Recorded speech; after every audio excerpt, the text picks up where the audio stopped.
Hello friends, welcome to my YouTube channel. In this video I will show you how to change case in Excel. Okay, means if the word is in a small case, so how to change it into capital letter. Okay, capital to small and first letter capital.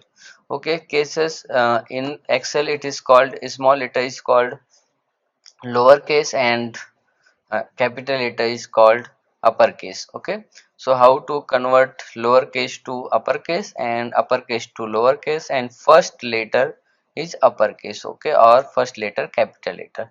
So how to do it? So first I will convert this word into capital letter or uppercase. So what you have to do, you have to just click on equals to, then upper, okay, then you have to select the word and then bracket close. So here you will see this this is how you can convert lowercase into uppercase. Now I will show you how to convert uppercase into lowercase. So equals to lower, okay, then choose the word.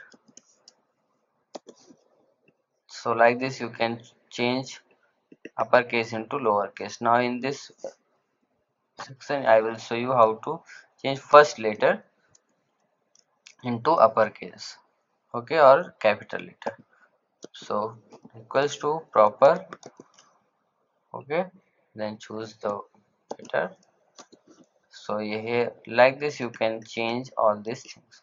So if you like this video, please like my video and also subscribe my channel for more videos like this. Thanks for watching.